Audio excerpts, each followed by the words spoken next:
Today, we're gonna make butter, and all we need is one ingredient, and that is cream, or specifically whipping cream is what I have. And I'm gonna use a mason jar. Can we do this? Surely we can do this. All right, so let's get our mason jar, our heavy whipping cream. We'll go ahead and open this up, set the lid to the side, open the whipping cream up.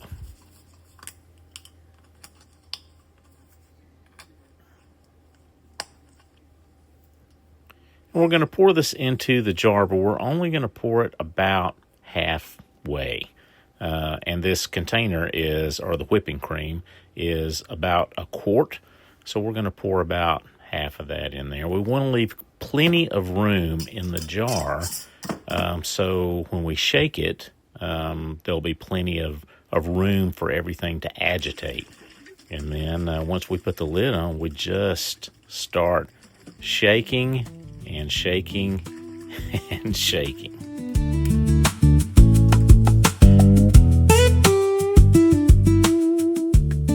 So we've been going for about 2 minutes. I just want to take a quick look, and I don't know if you could tell or not, it's beginning to get a little frothy in there, which is what I expect, because after about maybe 2 to 4 minutes, just depending on a lot of factors, we should be at kind of a whipped cream phase.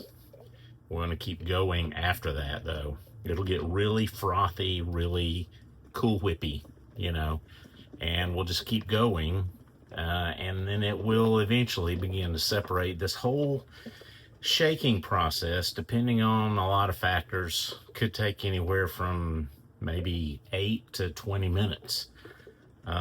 But we're just going to keep going, and when we get to that separation phase, I will kick back in here and we'll try to listen a little closer. Right now, we're just kind of jugging around in there. It's just sloshing and incorporating some air into this, but it's really just kind of jugging around. So let's just keep going. All right, so we're at about 5 minutes right now, and it actually is beginning to sound like there's not a whole lot of glugging going on in there. That's okay. That just means we've got a lot of frothy cream. We got a lot of cool whippy stuff. Here, let's take a quick look at it. I'll show you. So this is the Cool Whip phase, and or the whipped cream phase, but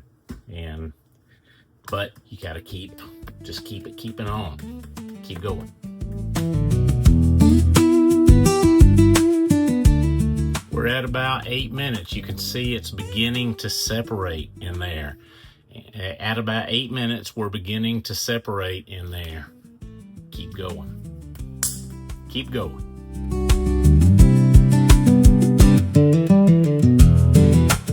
Okay, this won't be long now. We're at about 12 minutes, and it is getting ready to start. It is separating, but you can see we're at a really thick phase here, and this will just magically all of a sudden separate into the butter and the buttermilk, and that'll just kind of happen all of a sudden, and we should be really close to that. Okay, so it's getting ready to do its magic, I believe, now, and I can hear it really starting to slosh a little bit in there, and when it separates, it'll suddenly be a glob of this dense butter with a very thin liquid, which is the buttermilk, and you can see that's getting ready to happen. And there we go. That's, when I stop, that should be it. I'm no expert, but this should be it. Now, it's all... Wow. it's all separated, and that liquid is very thin. I don't know if you can see the thick butter thing, the ball of butter in there. So let's look at it. It's a butter ball. And there, look at that. Can you see that? There it is. That's the butter. And now we'll pour off the buttermilk and wash the butter, and that's it. We'll wash the butter. All right. Okay, so here we are at the sink. I've got a bowl, a colander, and then a fine mesh strainer. And I'm going to pour the contents of our jar right into that fine mesh strainer. It's pretty pliable, you know. There we go. There we go. Now, for all intents and purposes, that is it. That's the butter. But if we want to preserve this for a few weeks in the fridge, we need to go a little bit further. Now, right now, I need to wash it because all that buttermilk is still on it and incorporated into it. And I just want to run some cool water. Some people say ice water. Some people say ice cold water. Some people say cool water, room temperature water. I don't know. I'm just going to run some cold water out of the tap and wash this off. And it's like a very pliable Play-Doh right now. And we're just washing that buttermilk off of it and out of it as much as possible. Now, let's get ready to season it and pack it up. Okay, so here we are with our glob of butter. This is probably about a half to a third of a pound of butter. And we need to salt this. Now, I'm going to just, probably use about a quarter of a teaspoon of salt, which should be plenty for this. Probably more than enough, but we like our butter a little salty.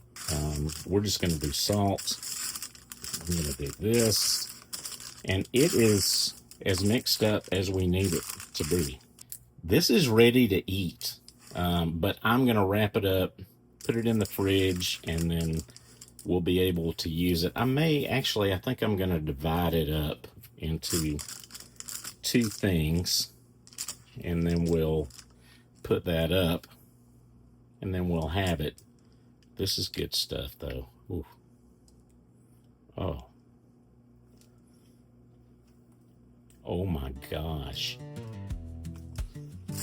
And then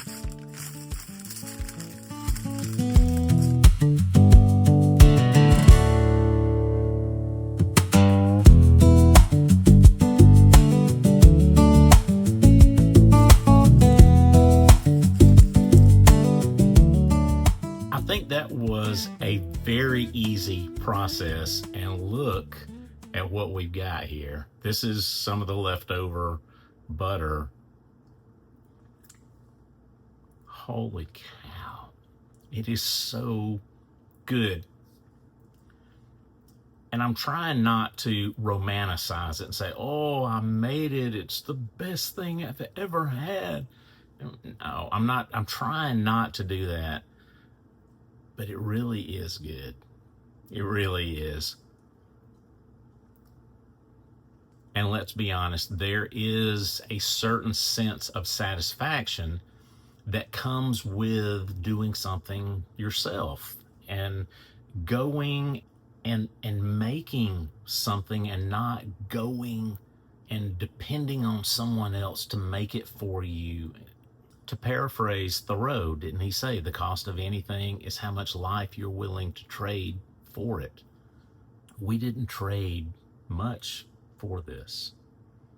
A little time, a little money, and a very cool experience. But here's our butter. Here's our buttermilk. And I am so pleased. I'm satisfied with the knowing that I was able to make my own butter at home. Wow, really cool. I hope you enjoyed this. I hope you got something out of it. And if you like this, please give us a thumbs up, leave us a comment, follow us. We're doing stuff like this all the time, and I would love to have you here on a regular basis. And of course, you can learn more about us over at applevalleyfarmga.com. We'll have woodworking plans. We'll have projects that you can do. We'll have things you can buy. We'll have recipes you can use. Apple Valley Farm is just a repository for all the things that we love, and we think you might love it too. So thanks a lot. Have a great day, and I hope to see you the next time right here.